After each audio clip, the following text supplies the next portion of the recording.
Wherever you go, whatever you do, throw a little at it. Omax, Vest and Briefs. Madurai மாவட்டம் பாலமேடு பகுதியில் மண்பாண்ட தொழில் பிரசித்தி பெற்றதாக உள்ளது. அங்குள்ள மக்கள் பலர் 3 தலைமுறைகளுக்கும் மேலாக மண்பாண்ட தொழிலில் ஈடுபட்டு வருகின்றனர். ஒவ்வொரு நாளும் கண்மாய் கரைகளில்தான் இந்த மக்களின் பொழுது புலர்கிறது. அங்கிருந்து கரம்பை மண்ணை எடுத்து வரும் மக்கள் அதனை பக்குவப்படுத்தி சக்கரத்தில் ஏற்றி தங்கள் கைவண்ணத்தால் அழகிய மண் பானைகளை உருவாக்குகின்றனர். இன்றைய நவீன உலகில் குளிர்பதன பெட்டிகள் ஆதிக்கம் செலுத்தினாலும் மண்பானை நீருக்கு ஈடு இணை இல்லை என மண்பாண்ட தொழிலாளர்கள் தெரிவிக்கின்றனர்.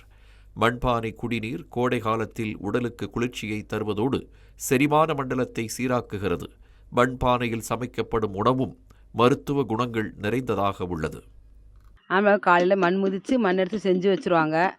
நாங்கள் ஒரு 10 மணி போல் சமைச்சு வச்சுட்டு வந்து வேலை பார்த்து தட்டுவோம். ஒரு 4 மணி வரைக்கும் தட்டுவோம்.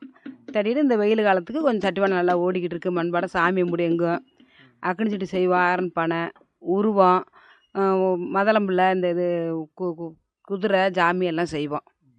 செஞ்சு கொடுத்துக்கிட்டுருக்கோம்.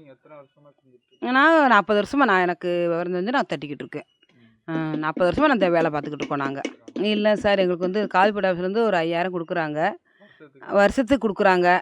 அது எங்களுக்கு இன்னும் கூட கொஞ்சம் கொடுத்தா கொஞ்சம் எங்களுக்கு மழை காலத்துக்கு கொடுக்குறாங்க. அது கொஞ்சம் உதவி தொகை கொடுத்தா கொஞ்சம் எனக்கு நன்மையாக இருக்கும்.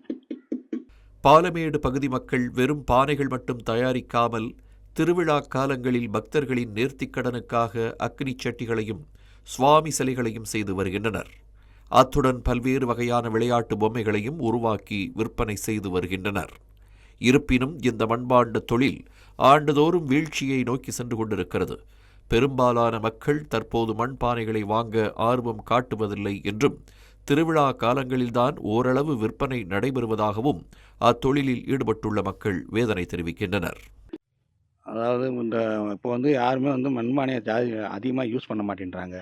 இந்த சில்வர் பாத்திரம், பிளாஸ்டிக் குடம் இப்படி இப்படின்னு அதில் போயிடுறாங்க. முதல்ல முன்னாள் காலத்தில் புத்துநோய் அதாவது கேன்சருன்றதே கிடையாது. ஆனால் இப்போ அதை விட்டதுனால அந்த கேன்சரு அது இதுன்னு வந்துக்கிட்டு இருக்குது. டாக்டர் ஒரு நாளைக்கு மண்பானை சோறு ஒரு வேளையாக சாப்பிடுங்கன்னு டாக்டர் அட்வைஸ் பண்ணுறாங்க. அதை யாரும் கேட்க மாட்டாங்க. இது சைடு எஃபெக்ட் கிடையாது. அதாவது தண்ணி பானை இப்போ வெயில் காலத்தில் தண்ணி வச்சு குடித்தோம்னா கூலிங்காக இருக்கும். ஆனால் சளி பிடிக்காது. பிரிட்ஜி தண்ணி சூடு பிடிச்ச அப்போ உடனே சளி பிடிக்கும். இது அதை யாரும் நினைக்க மாட்டேங்கிறாங்க. அதனால் எங்களுக்கு தொழில் மலிவடைஞ்சிக்கிட்டே வருது. முக்கியமானவர்களுக்கு சாமி கும்பிட்டா அவசியம்னாத்தான் எடுக்கிறாங்க. மற்றபடி அத்தியாவசியமாக குழம்பு வைக்கணும் ஜோராக்கணும்னு யாரும் எடுக்க மாட்டாங்க. பாரம்பரியமிக்க இந்த மண்பாண்ட தொழிலானது மழைக்காலங்களில் மேலும் நலிவை சந்திக்கும் சூழல் ஏற்படுகிறது. இவற்றையெல்லாம் கருத்தில் கொண்டுதான் மண்பாண்ட தொழிலாளர்களுக்கு ஆண்டுதோறும் 5000 ரூபாய் ஊக்கத்தொகை வழங்கப்பட்டு வருகிறது. இருப்பினும் அந்த தொகை போதுமானதாக இல்லை என தெரிவிக்கும் மண்பாண்ட தொழிலாளர்கள் ஊக்கத்தொகையை 10,000 ரூபாயாக உயர்த்தி வழங்க வேண்டும் என கோரிக்கை விடுத்துள்ளனர். எனக்கு கவர்மெண்ட் நல்ல உதவிகள் செய்யணும். 2வது வருஷத்துக்கு 5000 ரூபா எனக்கு கொடுக்குறாங்க. அது மேலும் எனக்கு கொஞ்சம் கூட்டி தருமாறு உங்களை ரொம்ப தாழ்மையோட கேட்டுக்கொள்கிறேன். மழை கால நேரம் எங்கள் வேலை பாதிக்கப்படுகிறது. ரொம்ப சிரமப்படுகிறோம் நாங்கள் மழை காலத்தில். அதுக்கு நிதி உதவி எங்களுக்கு கொஞ்சம் கூடுதலாக செய்ய தாழ்மையுடன் கேட்டுக்கொள்கிறேன். அதாவது நம்ம வெயில் காலத்தில் அதில் தண்ணி வச்சு சாப்பிட்டோம்னா நம்ம உடம்புக்கு நல்லா ஜில்லுன்னு இருக்கும்.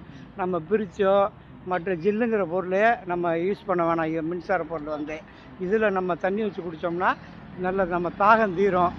அந்த மண்ணோட வாசனை எப்படி உடம்புக்கு நல்லது, எந்த ஒரு கெடுதலும் வராது. தமிழர் கலாச்சாரத்தில் பிறப்பு முதல் இறப்பு வரை பல்வேறு நிகழ்வுகளுடன் நேரடி தொடர்பு கொண்டவை மண்பாண்டங்கள். அவை நமது பாரம்பரியத்தின் முக்கிய அடையாளங்களும் கூட.